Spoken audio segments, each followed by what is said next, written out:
大家好，天堂紀念版首先要恭喜電玩洛克以一人之力成功將王族練到52級啦！就在8月19號的凌晨3點，洛克順利達成52級死期王族的里程碑。回顧洛克這段練等的歷程啊，不敢說我每一場直播都有看啊，但大部分我都有跟到。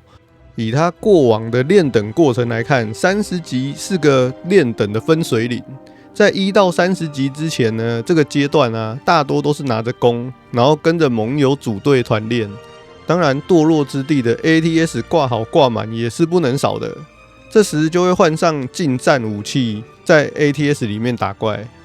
到了30級之後呢，基本上絕大多數的時間都是單練，然後少數時間才會組隊去高等區。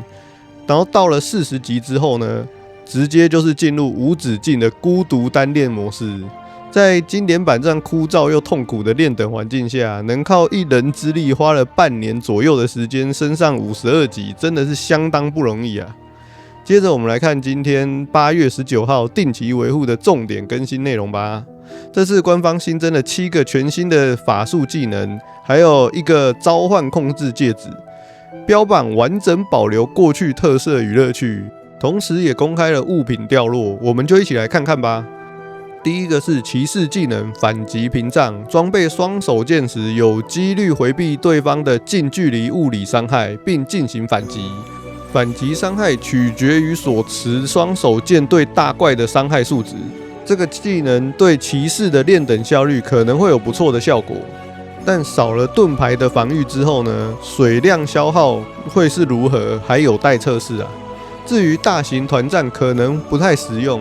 畢竟現在主流還是法師與妖精遠距離輸出居多，因此反擊屏障目前的定位主要還是野外遇到敵人單挑時比較能夠發揮它的價值啊。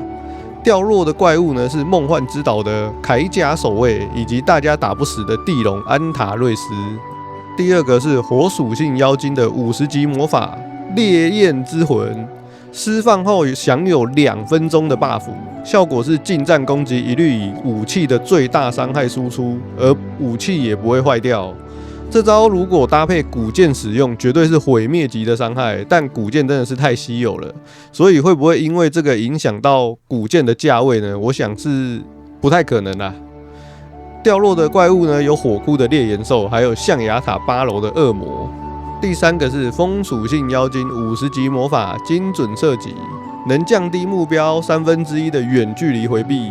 這個魔法或許是來設計消除騎士堅固防護使用的，但它的施法距離只有6格。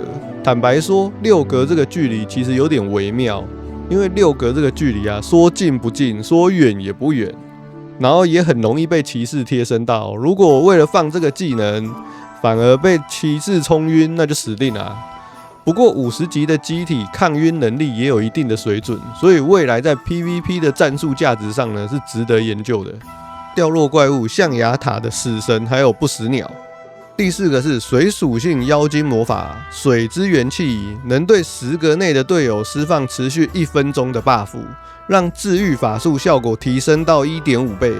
如果這招套用在會體力回復術的法師身上呢，補血量會非常的驚人。不過目前公告描述有點模糊啊，因為百科這邊是寫持續1分鐘，但公告又寫受到一次治療效果提升至 1.5 倍。究竟是1分鐘內都有增強的效果，還是補一次就沒有用了？如果是整整1分鐘都有 buff 在的話，那團練或大型團戰絕對是超強的 buff 技能。但深駐在經典版就不知道吃不吃得到這個效果了。掉落的怪物是歐瑞的艾爾魔法師，還有冰之女王。第5個同樣是水屬性妖精50級魔法污濁之水，釋放距離是5格，能讓目標治癒魔法還有喝水的效果減半。跟精準射擊一樣，都是戰術性的技能。掉落怪物是海底的希爾戴斯，還有冰之女王。第6個是法師的36級魔法藥水雙化術，命中後能讓對方暫時無法喝水，對極度依賴喝水的騎士來說是非常致命的法術。不過這招施法距離只有3格，以目前戰場上騎士衝暈的數量啊，法師貼這麼近放魔法，不管有沒有命中，基本上都得秒飛，否則很容易就被暈到死了。掉落的怪物，龍骨地間的斯克巴以及巨蟻女王。第7個則是法師非常重要的 buff 魔法，靈魂升華，持續20分鐘，能增加自身血量與魔量最大值 20%。體金法是否能借由這個法術崛起呢？掉落怪物，血怪與死亡騎士。再來就是全新道具召喚控制戒指，法師裝備後使用召喚術可以指定召喚特定怪物。低等級的我們就不說了，40級開始呢可以指定牛人，44級可以指定骷髏警衛，48級是異魔，52级是魔狼。召喚數量一樣是依照魅力值決定。掉落怪物是遺忘之島的飛龍，注意是遺忘之島的飛龍哦，不是龍骨的飛龍哦。這次的物品掉落配置基本上都是一隻小怪搭配一隻頭目，很明顯就是為了照顧無法打王的一般玩家，讓他們可以在野外打寶的時候也有夢想。